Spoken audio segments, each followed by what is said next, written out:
सहेलियों को कहा करती थी, मुझे याद आता है यहाँ नारायणपेट में मैं थी हॉस्टल में, और जब घर जाना होता था बाल गंधर्व बस स्टेशन पर से उतरना चढ़ना होता था।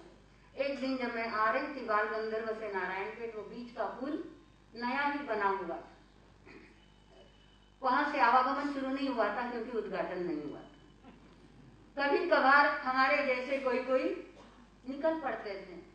मैं वहां से अपने हॉस्टल की ओर आ रही थी, सामने से 4-5 युवक आ रहे थे। मैं इस कोने पर, वो उस कोने पर थे, काफी दूर थे।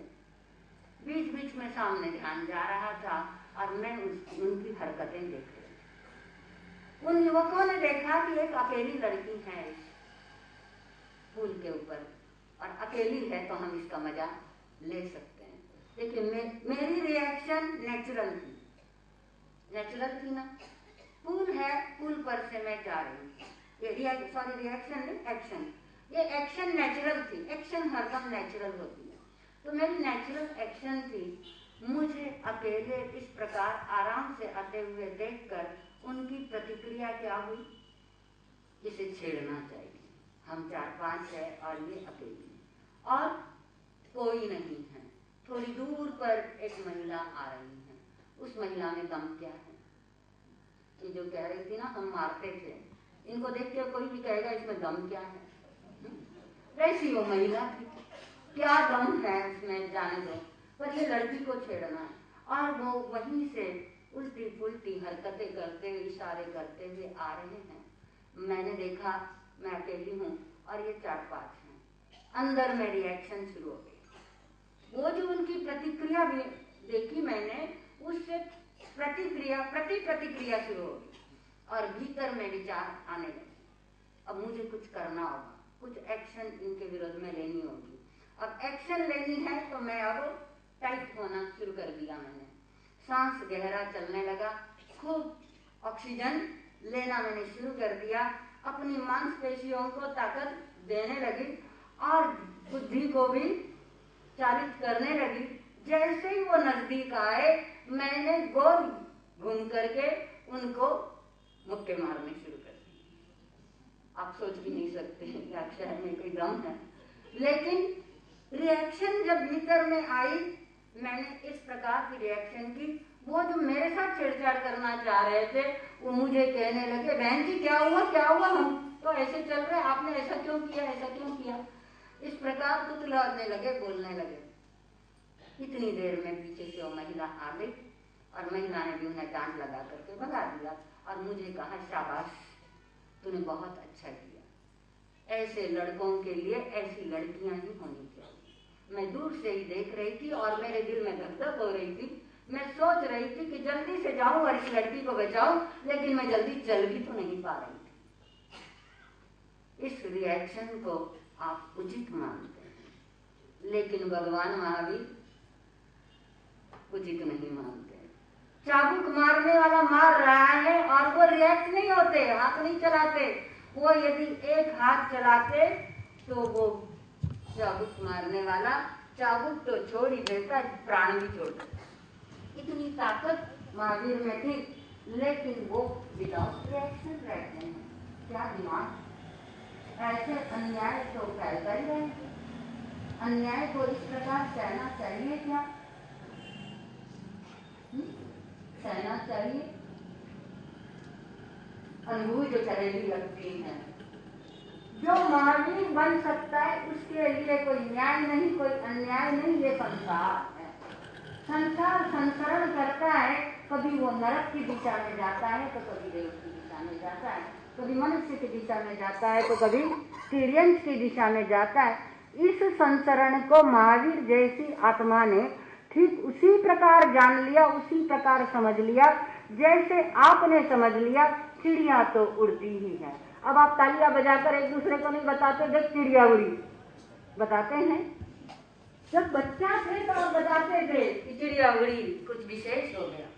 लेकिन अब आप बड़े हो गए, मैच्योर हो गए, अब आप नहीं बताते कि तितली आ गई है या चिड़िया उड़ गई। आपके लिए कोई खास बात नहीं। ऐसा तो होता ही है, इट्स बट नेचुरल। ऐसी क्रियाएं तो रोज रोज होती हैं।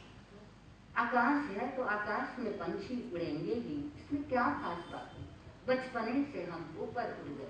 ठीक इसी प्रकार जब आत्मा अपनी अज्ञान दशा को छोड़ देती है, बालपने को छोड़ देती है, युवा बन जाती है आत्म चेतना की दृष्टि से, ज्ञान की दृष्टि से, और तब वो ये सब कुछ देखती है संसार में होता हुआ और देखती रहती है, बस जानती है और देखती है। इसी का नाम है ज्ञाता दृष्टा भाव। पर ज्ञाता दृष्टा भाव का मतलब ये नहीं है कि आप आलसी बने बैठे रहो। जैसे एक शेर के यहाँ पर चोर आया, सेठानी ने कहा देखो जी चोर आया है, मुझे आवाज आई चोर आया है। उससे कहता मैं देख रहा हूँ, मेरी हिम्मत देखो। मेरी सेठानी ने कहा और मैं देखता रहा। फिर सेठानी ने कहा देखो उसने अलमारी खोली, ताला तोड़ने की आवाज आई। सेठ जी कहते हैं हाँ मैं देख रहा हूँ। और फिर उसने कहा उसने सामान बटोर लिया, बांध लिया है, देखो। वो कहता है मैं देख रहा हूँ। उसने कहा वो गठरी उठा करके जा रहा है, सेठ जी कहते हैं मैं देख रहा हूँ। और सेठानी ने बोला वो चला गया, गाड़ी की आवाज आ गई, वो गाड़ी में बैठ करके चला गया। सेठ जी कहते हैं चोर आया, अभी देखता हूँ। और उठे, अरे मैं इतनी तेजी से आया और चोर भाग गया। ये निष्क्रियता। ये यहाँ पर ऐसा नहीं है कि वो ज्ञाता दृष्टा बनकर के देख रहा है, संभावी बनकर के नहीं देख रहा, वो अपनी कमजोरी को नाप रहा है। अपनी कमजोरी को नाप नहीं रहा, अपनी कमजोरी को छुपा रहा। अपनी कमजोरियों को छुपाने के लिए ऐसे निष्क्रिय बनना साधना नहीं है, यह सहजता नहीं है, यह भी एक रिएक्शन। आप लापरवाह बने हुए हो, आप आलसी बने हुए हो, यह भी एक रिएक्शन है।